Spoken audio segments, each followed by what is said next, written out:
What a great classic tune that was. That was Sly and the Family Stone. Dance to the music. Did that lead you to bust a move or what? Because it totally does for me. You gotta love those old songs from the 60s and the 70s. You know, I don't know, they didn't seem as lonely. They didn't seem as sad and needy. Hey, and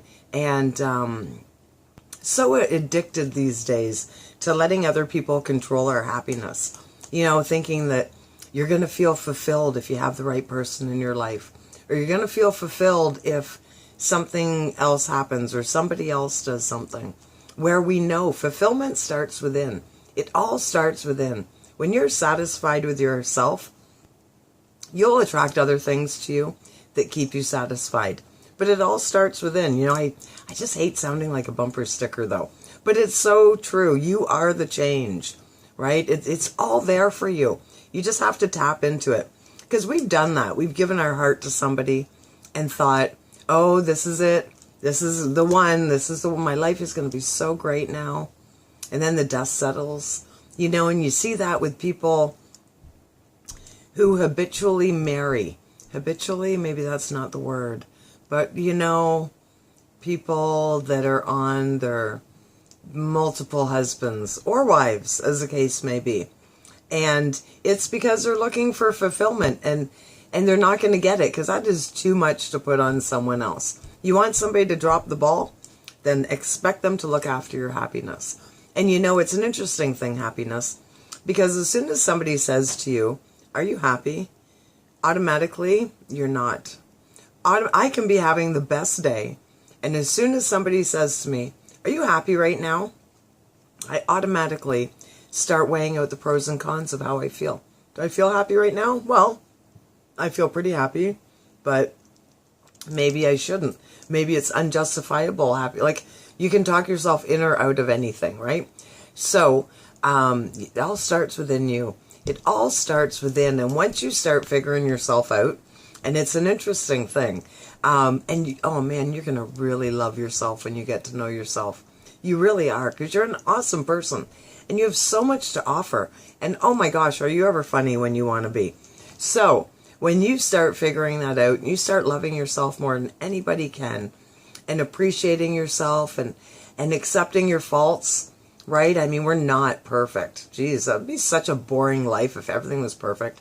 If everything was exactly as it should be all the time, oh my goodness. That is not living by definition.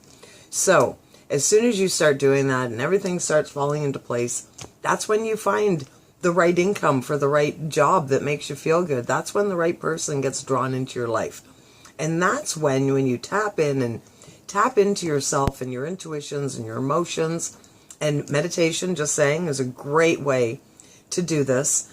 When you start doing it, you'll find that your inspired thoughts get stronger. Your intuition gets stronger. Maybe you start noticing things that you didn't notice before because you see what you're looking for, right? So if you're looking for the positive, you're going to see the positive. If you're looking for the negative, you're going to see the negative. When you look at the cup, here we go, bumper sticker again.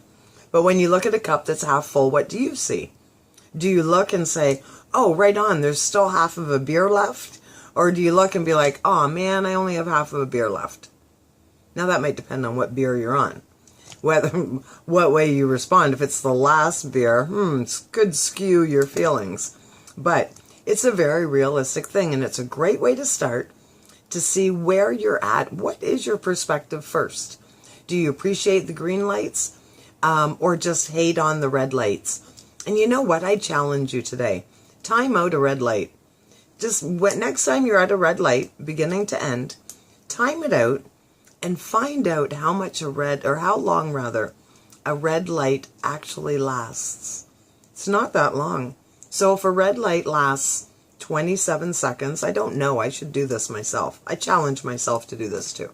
So if it's 27 seconds, for a bizarre number that I just chose off the top of my head, it'd be funny if that was right. Anyways, you'd think to yourself, really, I get so upset over 27 seconds? 27 seconds I lost of my life? You know, and we all see the person who you're driving down the road, they're going way too fast, They speed by you, they cut you off, and then they meet you at the next light. I always want to. Now, I can't be... I have my moments. I'm a human too. I don't generally go and instigate problems anymore. I'm a better person now. But I was a little sister, so I got that skill right down to a science. But, and I still am a little sister. But I'd love to go up one day, knock on the window and high five the person. Go, right on, you beat me here. Because that's all they're accomplishing. We're still getting to the same light, right? So it's just so funny why people do that. So what emotion are they geared by? What is that 27 seconds or whatever? What difference is that going to make? Are you going to be not as late now? Are you going to, like 27 seconds, you're living on the edge. If that's the deciding factor between how you're going to let your mood control you. And you have the power, excuse me, at any given time to change your mood, to change your surroundings, to eliminate people from your life that don't bring you up. Very important that you're surrounded by people that lift you up, not tear you down. And we know those people. Debbie Downer, Negative Ned. We know them. And I'm sorry if your name's Debbie or Ned. I don't mean it personally. Just rhymes. It sounds good, right? I could be miserable Michelle, but I choose not to be, right? I choose to be marvelous Michelle instead. So what tagline could you put in front of your name? Are you cheerful Chuck? Are you joyful Joan? Are you delightful Debbie instead of Debbie Downer? See, doesn't it even sound good? It resonates better when you say that. So, it's my favorite time of the show. It's time for the good news. I did some public speaking last night in Strathroy, Ontario, and I did it at the top of a super center. Now, that's really interesting because I drove there. I was fine all day with my bronchitis, and there was something in the air there. And I was talking to Al about it this morning, and we think it was maybe the cleaners or something, because I've been doing a lot of research into my bronchitis and educating myself on it. And it is actually an allergic reaction that creates inflammation. And I'm clearly allergic to the pollution. It's the pollution. It is what it is. And I'm not ready to move yet. So, figuring out a way to deal with it. So I'm on my local honey and ginger. I do my things. I've been doing really well. But something, I was thinking maybe, because this was like a massive store, maybe it was even all the boxes, the packaging. We know heat rises. So it was the funniest thing. So I was fine all day. I drove there. I was fine. I walked in. Of course, you have to go up, 50,000 steps to get up there, I think. So I got up to the top. But then we're doing setup. I'm moving chairs around. I'm doing stuff. By the end of the meeting, I was only in this building 2.5 hours, if that. Yeah, 2.5 hours. By the end of the meeting, oh my gosh, I was winded, I was exhausted, I was struggling with my bronchitis and everything. So then I left. Half an hour into my drive, I've been absolutely fine. So it's interesting how your surroundings impact you.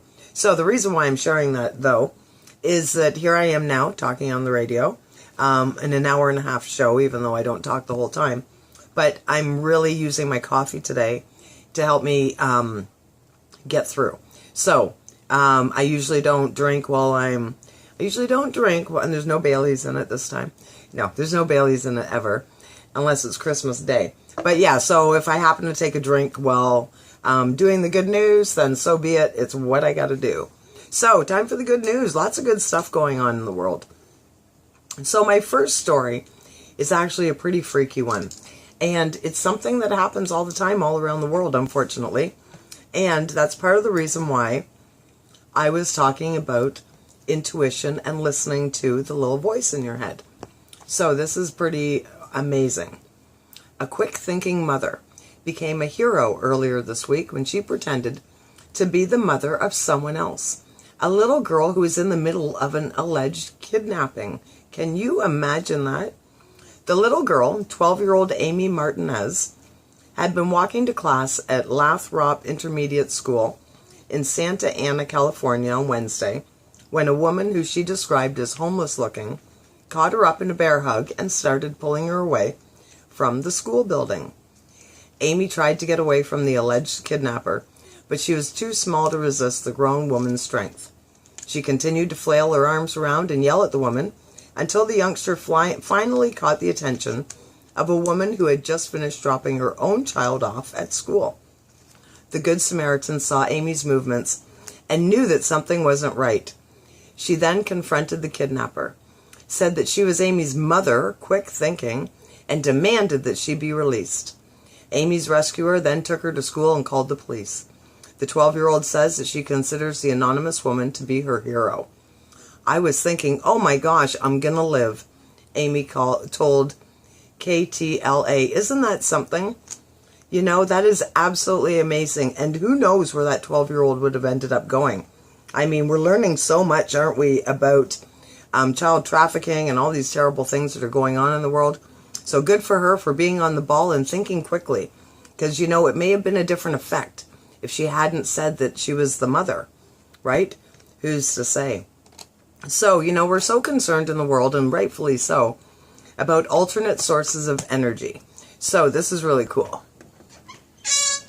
Egypt has begun construction on what will become the largest solar park in the world. The Ben Ban Solar Park is expected to generate between 1.6 to 2 gigawatts of solar power by the middle of 2019. For years, Egypt has largely depended on inexpensive fossil fuels for its energy needs. Due to the falling prices of solar panel components, however, the country hopes to generate at least 20% of their energy needs from sustainable sources by 2022.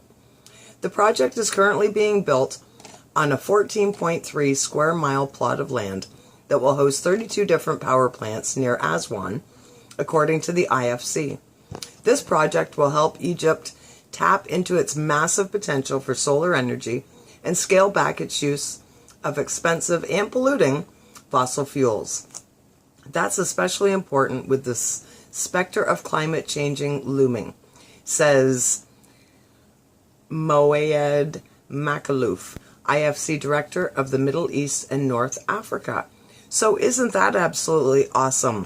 And what a great thing that is, right? It's great for everybody. You know, I was just talking about my own experiences with pollution. So they are doing, like, that is for the greater good. And that's what matters. You know, it's not about the one guy in his pocketbook. It's about the greater good for all people. So this is pretty cool. I'm not a huge fan of McDonald's, but it's not like I've never been there, and it's not like I never go. It's all good in moderation, right? But this is really cool. They're doing a really awesome thing here. The fast food giant that has served billions recently served up a big announcement. They will finally be phasing out the use of foam containers in all of their stores worldwide by the end of the year. Additionally, the company plans on using 100% recycled fiber-based materials for all of their packaging by 2020. Currently, only half of the restaurant's packaging is collectively made up of the eco-friendly materials. By the end of 2018, McDonald's will join the ranks of other companies, such as Dunkin' Donuts and Jamba Juice, that have banned styrofoam from their production line. The entirety of San Francisco has already banned styrofoam from being sold within city limits. Wow. And we hope it's a matter of time before the rest of the world follows the golden arches into a greener day. You know, these chains are so powerful. That's awesome. That's absolutely fantastic that they are doing that. And as a side note, something I learned when I was reading this, did you know that mealworms eat styrofoam? Food for thought, right? Now, mealworms are an interesting thing. I'm going to tell you a really quick story. When I was in grade 5, all across Ontario, I believe, one of the projects that we did was we grew mealworms. And so you watch them go from, I don't even remember, but you grew them anyways. And then I think they turned into something else or whatever. I don't know. But what I do know is we grew them in oatmeal. To this day, I cannot eat oatmeal. Every time I look at oatmeal, I think of those damn mealworms. So now it's nice to know that they eat styrofoam. They don't eat oatmeal anymore. But it's so funny. My granddaughter Alice, she's 3. She loves oatmeal. And she's always like, Nana, do you like oatmeal? I think, well, I probably do, but I can't get those damn mealworms out of my head. Funny how we think, right? The mind is a powerful thing. So, I got to tell you this last story. This is really cool. So I talk a lot about food and medicine, and they are one and the same, right? So this is really cool.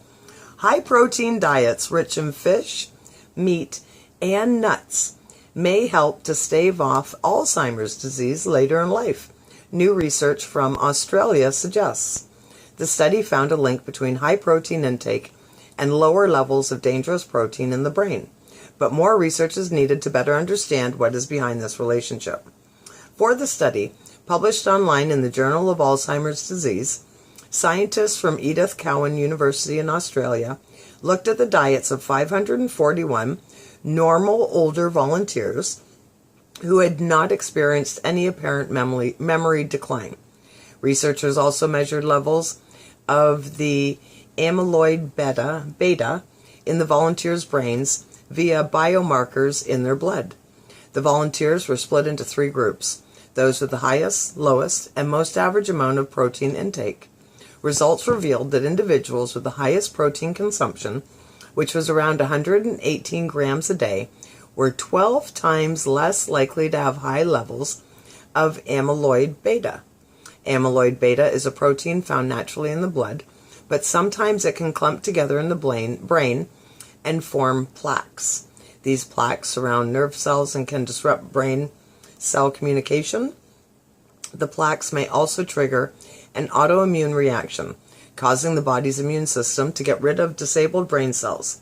These Alzheimer's Association reports. High levels of amyloid beta are considered to be a precursor to Alzheimer's disease. This study is the first ever to show a relationship between protein consumption and amyloid beta proteins. The research clearly demonstrates that the more protein eaten, the lower the chances someone has of having a high AB burden on the brain, which corresponds to a lower risk of developing Alzheimer's in the future, said lead study researcher Benocia Fernando, a postdoctoral research fellow in neuroscience at the Edith Cowan University, in a statement.